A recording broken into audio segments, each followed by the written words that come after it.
दोस्तों आज के समय में यूपीआई यानी कि गूगल पे, फोन पे, पेटीएम सभी लोग चलाते होंगे। अब मान लो आप किसी दुकान पर गए कोई सामान खरीदने के लिए और वहां पर आप यूपीआई के जरिए पेमेंट कर रहे हो और किसी कारणवश आपका जो ट्रांजेक्शन है वो फेल्ड हो जाता है, तो ऐसे कंडीशंस में आप लोगों के माइंड में ये सवाल जरूर आएगा कि आखिर मैं किस बैंक में अपना एक सेविंग्स अकाउंट ओपन करवाऊं जिसमें हमारा यूपीआई ट्रांजेक्शन फेल्ड ना हो। तो बेसिकली आज का ये पूरा वीडियो इसी के ऊपर होने वाला है। इस वीडियो में हम बेसिकली यही जानेंगे कि हम किस बैंक में अपना एक सेविंग्स अकाउंट ओपन करवाएं ताकि हमारा उस बैंक में यूपीआई ट्रांजेक्शन कभी फेल्ड ना हो। तो वीडियो को बिल्कुल भी स्किप मत करिएगा। अब देखो दोस्तों, यहाँ पर जो ट्रांजेक्शन फेल्ड होता है वो बेसिकली दो तरीके से होता है।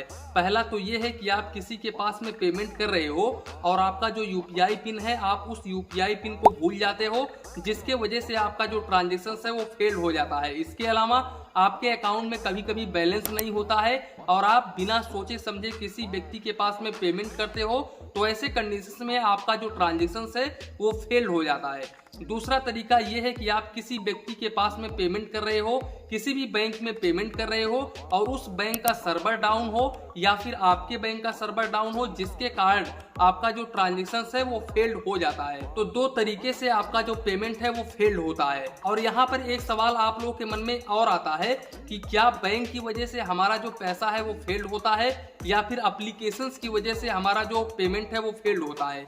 जैसे कि अगर हम गूगल पे, फोन पे, पेटीएम, अमेजॉन पे यूज करते हैं तो क्या उस एप्लीकेशंस में कोई दिक्कत होती है जिसके वजह से हमारा पेमेंट फेल्ड हो जाता है या फिर ये बैंक इशू है या सर्वर इशू है। तो देखो यहाँ पर मैं आप लोगों को ये क्लियर कट बता देना चाहता हूँ कि आप किसी भी यूपीआई एप्लीकेशंस का इस्तेमाल करते हो और वहां पर अगर ट्रांजेक्शन फेल्ड हो जाता है तो ऐसे कंडीशंस में उस यूपीआई एप्लीकेशंस का कोई भी गलती नहीं है। यहाँ पर ओनली आपके बैंक के सर्वर की वजह से आपका जो पेमेंट होता है वो फेल्ड हो जाता है। इसके अलावा आप यूपीआई पिन गलत डालते हो, आपके अकाउंट में बैलेंस नहीं होता है, जिसके वजह से ट्रांजेक्शन फेल्ड हो जाता है। तो अब यहाँ पर सवाल आता है कि आखिर किस बैंक में हमारा सेविंग्स अकाउंट ओपन हो जो कि 100% पेमेंट फेल्ड ना हो। तो देखो यहाँ पर मैं आप लोगों को क्लियर कर देना चाहता हूँ कि ऐसा कोई बैंक है ही नहीं है कि जिस बैंक में आपका ट्रांजेक्शन फेल्ड ना हो।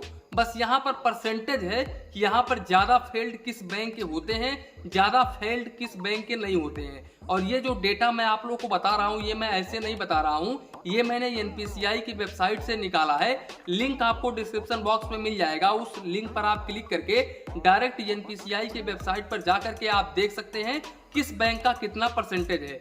अब यहाँ पर अगर हम परसेंटेज के हिसाब से देखें तो सबसे ऊपर है स्टेट बैंक ऑफ इंडिया, यानी कि गवर्नमेंट सेक्टर में स्टेट बैंक ऑफ इंडिया सबसे बेस्ट है यूपीआई पेमेंट के लिए।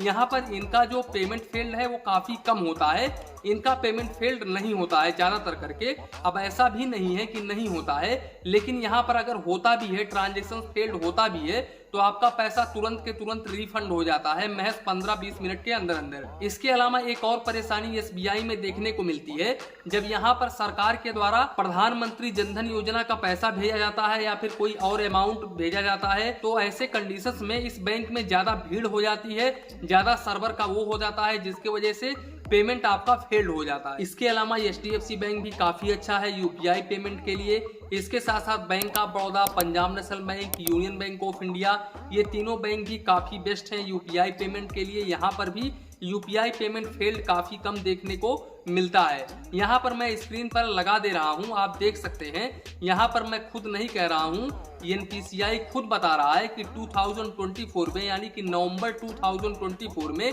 इन बैंकों का ट्रांजेक्शन्स काफी कम फेल हुआ है और बैंकों के मुकाबले। तो यही था आज का वीडियो, इसी के साथ में वीडियो समाप्त करते हैं। वीडियो पसंद आया हो तो प्लीज वीडियो को एक लाइक करिए और अपने चैनल फाइनेंस बैंकिंग को सब्सक्राइब करिए। मन में कुछ डाउट हो, कंफ्यूजन हो तो प्लीज कमेंट करिए। धन्यवाद, मिलते हैं नेक्स्ट वीडियो में।